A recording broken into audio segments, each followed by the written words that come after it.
to Fish on Fridays. I'm Al McCauley, and today I want to talk about icons.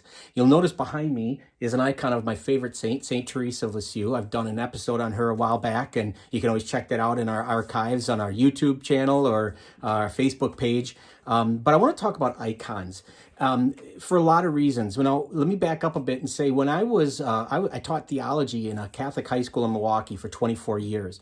And one of the great classes I had the privilege to teach my last several years there was art history. I co-taught it with an art teacher. And it was just wonderful because you learn so much about humanity and your own sense of humanity. But even deeper than that, as Christians, what art says to us, how it speaks to us.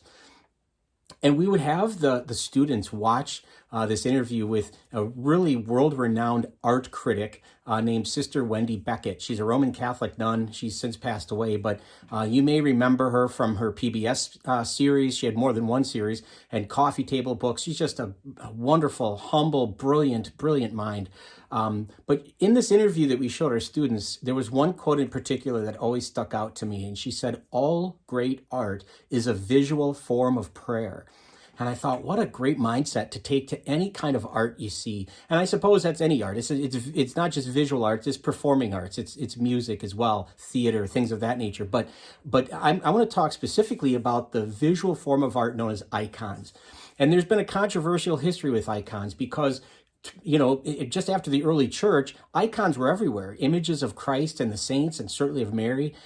This caused quite a controversy, especially toward the eastern part of Christianity, whether or not it's a violation of the first commandment. Are we worshiping, stone and wood and images, graven images, as opposed to worshiping God? And the Second Council of Nicaea in 787 put all that to rest and said, you know what? If you pray with icons, it's like praying with the gospel. It's just a different form of understanding the truth.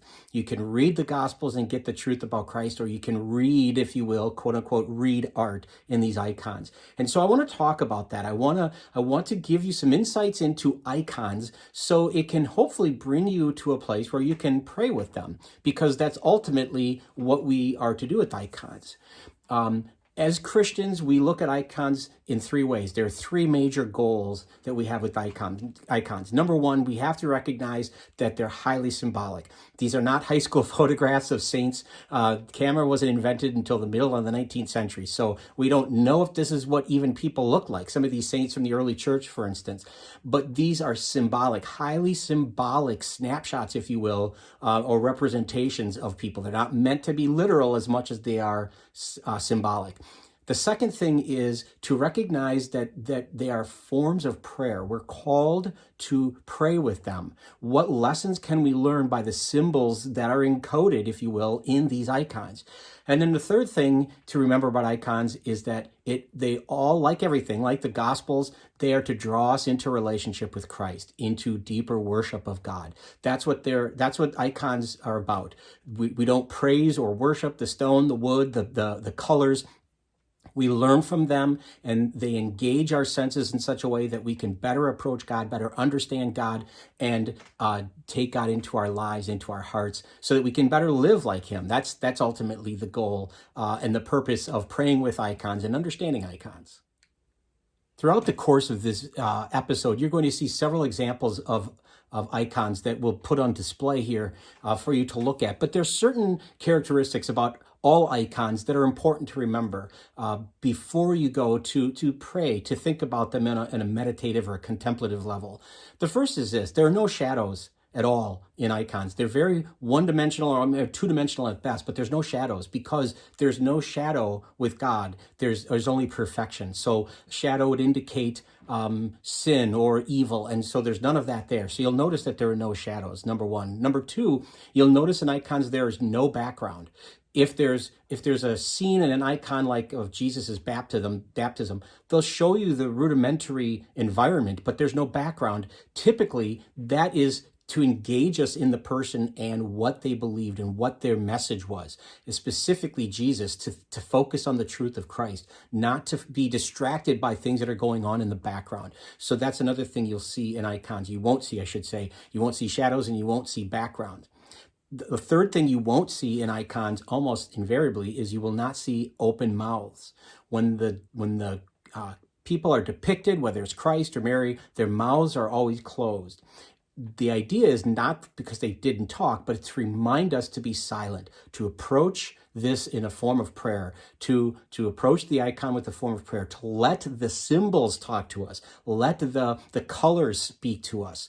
And that's what I want to talk to you about next. The colors and icons are almost universally symbolic. The cooler the colors are on the palette, so the dark blues, the violets, the indigos, those are closer to the divine, to heaven, to the sky. So we think of Mary, we think of Jesus. Oftentimes there's blues involved in the icon to represent proximity or closeness to the divine. Mary is the great example of that. The warmer the colors are, the oranges, the yellows, the oranges, the reds, the more earthy they are, the lower on the color scale they are. And so we think about blood, we think about passion. Those are very human things. And so we're reminded of those human elements of our lives more with those colors. So when you think of Jesus, for instance, in icons of Jesus, he's almost always portrayed, not every time, but almost always portrayed wearing some form of purple because it represents royalty. Again, color, cold color represents closeness to the divine. It's royalty. He might have gold on there to represent his kingliness. These are very important. The red that we see in icons of saints oftentimes represents that they may be a martyr because they shed their blood. They may be someone of great passion and for their faith and why they died. So red is the color oftentimes associated with martyrdom. But these colors are important because they give us a sense of an emotion and a sense of encountering the subject in such a way that they become more accessible. And if they're more accessible and relatable, then we can pray better and ultimately come to Christ better. In summary, there's no one way to pray with icons. There is a specific prayer experience called Visio Divina, which means sacred seeing. And there are books and websites devoted to this practice. The gist of Visio Divina, or praying with any art, is to focus on one very specific element of the image, and then to broaden your sense to the whole image and take it all in. But ultimately, when you're praying with icons, I would suggest that you do that. You pick one element. Maybe it's the eyes. Maybe it's the gesture of the hands. Maybe it's the color of their clothes that they're wearing, and focus on that and somehow connect with it. So if you're looking at an icon of Jesus, one of my favorite icons is called Pantocrator, which means all-knowing, all-powerful, I should say, all-powerful. It's Jesus, and it's Jesus as the teacher. And I love this because I was a teacher and have been for about 30 years now, but I look at this image and I get lost in the colors. I love the fact that the colors of Christ are represented here, the purple for royalty, the gold for kingliness. There's something about that. It makes me connect with him. So when I pray through that icon, I can connect to Jesus the King, or I can connect to Jesus, God, as God, not just his human sense, but his divine sense. That's what I would ask you to do, to challenge yourself to pick one aspect of an icon to pray about it. And this doesn't have to be a deep, really deep, intense prayer either. We have icons in our home, as you see, like I said with St. Therese, and just to stop a few moments, just to pause and take notice of one aspect of it, and then to pray about it and say, God, help me to know how you're speaking to me through this image, through this saint, through your Mother Mary, through this image of yourself, whatever the case is. Make that part of your prayer. How are you speaking to me through this? How is this? How can this strengthen me and make me more like you? Which is really the ultimate goal of every prayer, is to become more like Christ.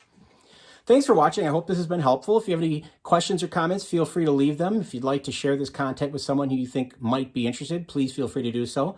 It'd be great if you would subscribe to our YouTube channel or follow us on Facebook. Either way, I hope you will continue to watch and tune in for more Fish on Fridays in the future. Until next time, be good to each other and God bless.